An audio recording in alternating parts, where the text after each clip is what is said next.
लगता नहीं कि अब इस गांव में ज्यादा दिन रुकना उचित होगा। काम के लिए बाहर गांव तो जाना ही पड़ेगा। भूषण काम की तलाश में दूसरे गांव की ओर निकल पड़ता है। चलते चलते वह विजयपुर गांव में आ जाता है।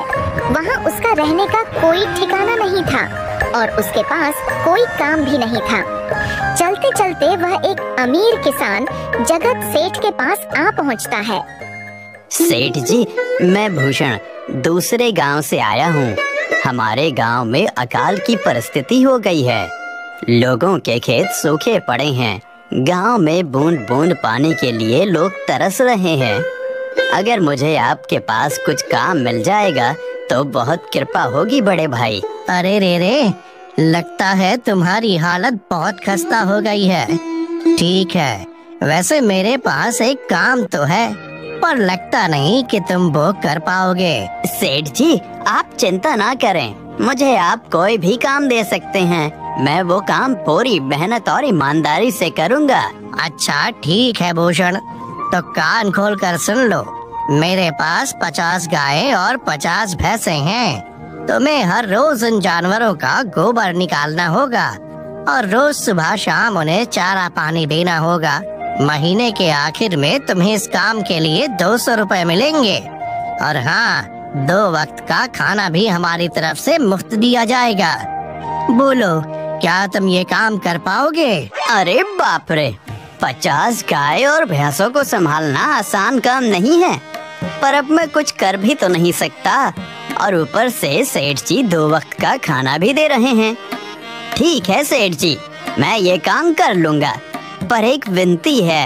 हाँ बोलो भूषण, क्या बात है? सेठ जी, अगर आपको समस्या ना हो तो क्या मैं आपके गायों के साथ गौशाला में रह सकता हूँ? सेठ जी, मैं इस गांव में नया हूँ, मेरा रहने का कोई ठिकाना नहीं है। जग्गा सेठ थोड़ी देर तक सोचता है और भूषण को ऊपर से नीचे तक देखने के बाद उससे कहता है, ठीक है भूषण, तुम गौशाला में रह सकते हो। जी धन्यवाद सेठ जी। तब से भूषण गौशाला में रहकर अपना काम करने लगता है।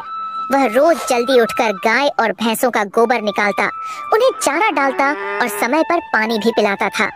हर रोज भूषण अपना काम ईमानदारी और पूरी मेहनत से करता था। जगत सेठ को भी भूषण का काम बहुत पसंद आने लगा, क्योंकि वह अपना काम सफाई से करता था। एक दिन जगत सेठ भूषण को बुलाकर उससे बोलता है, भूषण, मुझे तुम्हारा काम बहुत पसंद आया है। तुम गाय और भैंसों का अच्छा ख्याल रख रहे हो, इसलिए दूध की गुणवत्ता भी बढ़ गई है और गायें पहले से ज्यादा दूध भी दे रही हैं। इसलिए मैं आज से तुम्हारी तनख्वाह बढ़ाकर पूरे 400 रुपए कर रहा हूँ। आपका बहुत बहुत धन्यवाद सेठ जी। कुछ दिन ऐसे ही बीतने लगते हैं। भूषण जगत सेठ के पास बहुत मेहनत और ईमानदारी से काम करता है।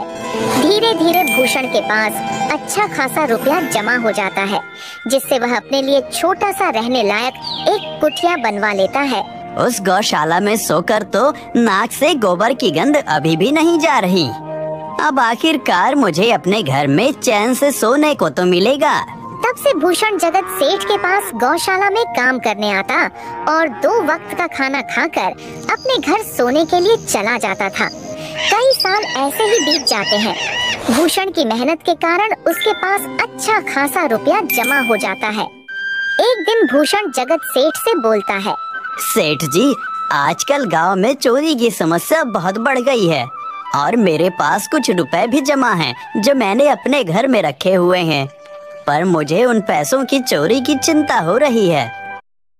ट्रेंड शॉटों के साथ हम ला रहे हैं और भी पावरफुल टेक्निकल इंडिकेटर्स, जैसे कि हो रही है।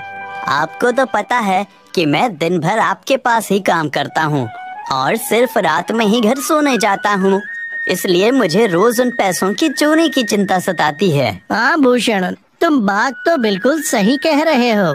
आए दिन गांव में नए नए चोरी के किस्से सामने आ रहे हैं और दिन भर तो तुम्हारा घर खाली ही रहता है, तो चोरी होने की संभावना तो जरूर है। जगत सेठ थोड़ी देर सोचता है और फिर भूषण से कहता है, देखो भूषण, ऐसे समय में तो गांव में एक ही जगह है जहां पर तुम्हारा धन सुरक्षित रह सकता है, और वो है जमींदार का घर। क्या?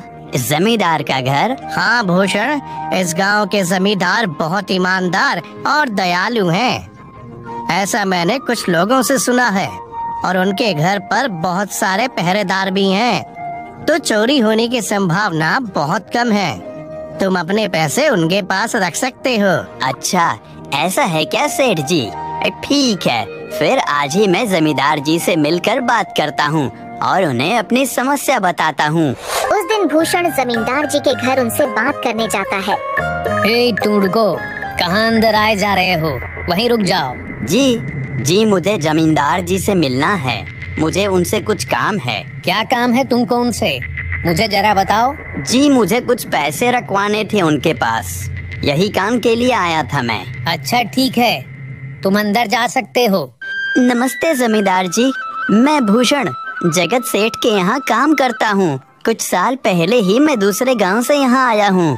अच्छा भूषण, बोलो तुम्हारा क्या काम है मेरे पास? जमींदार जी, मैं सालों से जगत सेठ के पास काम कर रहा हूँ और मैंने कुछ रुपए भी जमा कर लिए हैं, पर बात यह है कि गांव में चोरी की समस्या बहुत बढ़ गई है, तो मुझे अपने रुपए घर में रखने से डर लग रहा है।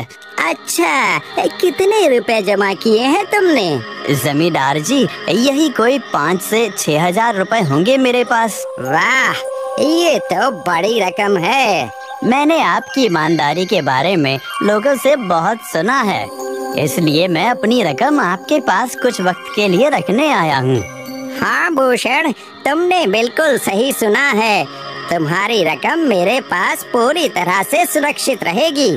तुम अब चिंता ही छोड़ दो, मैं सब देख लूँगा। भूषण अपने पैसों की थैली जमींदार को दे देता है। ये पूरे 5,800 रुपए हैं, आप गिन कर देख लीजिए। गिनने की क्या जरूरत है, तुम तो जगत सेठ के आदमी हो, मुझे तुम पर पूरा विश्वास है। जमींदार जी, आपका बहुत बहुत धन्यवाद। अब मुझे चोरों का कोई डर नहीं है, क्योंकि मेरे पैसे सुरक्षित हाथों में हैं। अरे भूषण, कोई बात नहीं, धन्यवाद तो मुझे बोलना चाहिए, जो तुम मेरे पास आए अपने रुपए रखने के लिए। भूषण अपने पैसे जमींदार को देकर अपने घर चला जाता है। हाँ भूषण, तुम्हारे पैसे मेरे हाथों में ही अच्छे लगते हैं। ऐसे ही भूषण ईमानदारी और मेहनत से जगत सेठ के यहाँ काम कर रहा था। देखते ही देखते 2 साल ऐसे ही बीत जाते हैं। एक दिन भूषण सोचता है, अब बहुत साल हो गए जगत सेठ के यहाँ काम करते हुए। वैसे सेठ जी तो बहुत अच्छे इंसान हैं, पर सोच रहा हूँ कि खुद की जमीन लेकर उस पर मेहनत करूँ, तभी मैं बड़ा आदमी बन सकता हूँ। अब जो मेरे पास थोड़े कुछ पैसे हैं और जो जमींदार के पास कुछ पैसे संभालने के लिए दिए हैं, वो जमा करके थोड़ी जमीन खरीद लूँगा। आज ही जमींदार से मिलने जाता हूँ और अपने रुपए मांगता हूँ। ये सोचकर भूषण जमींदार जी के घर चला जाता है। जमींदार जी, मैं अपने रुपए वापस लेने आया हूँ। आपके पास मैंने 5,800 रुपए दिए थे संभालने के लिए। अरे भाई साहब, मैंने पहचाना नहीं आपको, वैसे कौन हो आप? अरे जमींदार जी, मैं भूषण हूँ। पिछले साल मैंने आपको पैसे संभालने के लिए दिए थे, याद आया कुछ? अरे भाई साहब, मेरे पास कितने सारे लोग आते जाते हैं पैसे रखने के लिए, और सभी के साथ मेरा अच्छा व्यवहार होता है। वैसे आपके पास कोई कागजात हैं क्या? क्योंकि मैं हर व्यक्ति से कागज पर ही व्यवहार करता हूँ। किसने कितने पैसे दिए, किसके कितने पैसे रखे हैं, सबका व्यवहार रहता है मेरे पास। जमींदार जी, ये आप क्या बात कर रहे हैं? आपकी ईमानदारी देखकर ही मैंने आपको पैसे दिए थे संभालने के लिए, और आप अब ऐसी बातें कर रहे हैं। कृपया करके मेरे पैसे मुझे वापस कीजिए। हाँ भूषण, मैं ईमानदारी से ही काम करता हूँ, इसलिए तो तुमसे मैं डॉक्यूमेंट्स मांग रहा हूँ। क्या तुम्हें पता नहीं, जब तुम किसी से पैसों का व्यवहार करते हो तो तुम्हें स्टाम्प पेपर पर लिख कर देना पड़ता है। तुम किसी से भी पूछ सकते हो। नहीं जमींदार जी, मैं आपके पैर पड़ता हूँ, कृपया करके मेरे रुपए मुझे दे दीजिए। बड़ी मेहनत से मैंने वो पैसे जमा किए थे, मुझ पर ऐसा अन्याय ना करें। अरे क्या ये झूठ मूठ का रोना धोना लगाया है? लगता है तुम ढोंगी हो और मेरी ईमानदारी और भोलेपन का फायदा उठाकर मुझसे ये रुपए लेने आए हो। रुक, तुझे अभी सबक सिखाता हूँ। Not even WhatsApp. Cute dog photos. That's private too. Excess baggage allowance on a flight without paying a penny feels special, right? After all, who doesn't love upgrades? आता हूँ। जमींदार अपने आदमियों को बुलाकर भूषण की पिटाई करने को कहता है। इसे तब तक मारो जब तक ये बेहोश ना हो जाए। इस 2 कौड़ी के आदमी ने मेरी ईमानदारी पर सवाल उठाया है, इसे छोड़ना मत। जमींदार के आदमी भूषण को डंडे से खूब मारते हैं। फिर भूषण दुखी होकर अपने घर चला जाता है। भूषण के शरीर पर घाव के निशान स्पष्ट दिखाई दे रहे थे। 2 दिन से भूषण घाव के दर्द के कारण जगत सेठ के घर काम के लिए नहीं जा पाता है। इसलिए अगले दिन जगत सेठ भूषण के पास आ जाते हैं। वह देखते हैं कि भूषण खाट पर सो रहा है और वह बड़ा ही चिंता में नजर आ रहा है। भूषण भाई, तुम 2 दिन काम पर नहीं आए, क्या हुआ भाई? तबीयत ठीक है ना तुम्हारी? कुछ समस्या है क्या? अरे सेठ जी, आप खुद यहाँ आए हो। आप खबर भिजवाते तो मैं खुद चला आता। अरे भूषण, कोई बात नहीं, तुम्हें देखकर लगता है तुम बीमार हो। क्या हुआ है तुम्हें? जगत सेठ, क्या बताऊं, जिस जमींदार के पास पिछले साल मैंने अपने पैसे संभालने को दिए थे, वो आज मुझे पैसे वापस नहीं करना चाहता। वो बहुत लालची इंसान है, वो लोगों को ठग रहा है। और जब मैंने बाद में गिड़गिड़ाना शुरू किया तो उसने डंडे से मार मार कर मेरी पिटाई करवा दी और मुझे वहाँ से धक्के मार कर निकाल दिया। अरे बाप रे, ये तो बड़ा ही गंभीर विषय है। मैंने तो जमींदार के बारे में अच्छा ही सुना था, पर मुझे भी नहीं पता था कि वो इंसान इतना गिरा हुआ है। तभी मैं सोचूं हर साल उसकी संपत्ति इतनी ज्यादा कैसे बढ़ रही है। मुझे माफ कर दो भूषण, मैंने ही तुम्हें जमींदार के पास जाने को बोला था। गलती तो मेरी भी है। नहीं जगत सेठ, आप तो मेरा अच्छा ही सोच रहे थे। ये तो उस जमींदार का लालच है। अब लगता नहीं मेरे पैसे उस जमींदार से वापस मिलेंगे भी। भूषण, मेरे पास एक तरकीब है जिससे मैं तुम्हारे पैसे तुम्हें वापस दिला सकता हूँ। जगत सेठ भूषण के कान में सारी तरकीब बताता है। ठीक है सेठ जी, हे ऊपर वाले, ये तरकीब कामयाब होने दीजिए। अगले दिन जगत सेठ बहुत सारे पैसों को एक सूटकेस में भरकर खुद जमींदार के घर जाता है। अरे जगत सेठ, आज आप खुद यहाँ? बोलो भाई, इस गरीब के घर कैसे आना हुआ? हमारा तो ये सौभाग्य है कि आप जैसे धनी आदमी के चरण हमारे घर में लगे हैं। नमस्ते जमींदार जी। अरे जमींदार जी, आप तो मुझे अब लज्जित कर रहे हैं।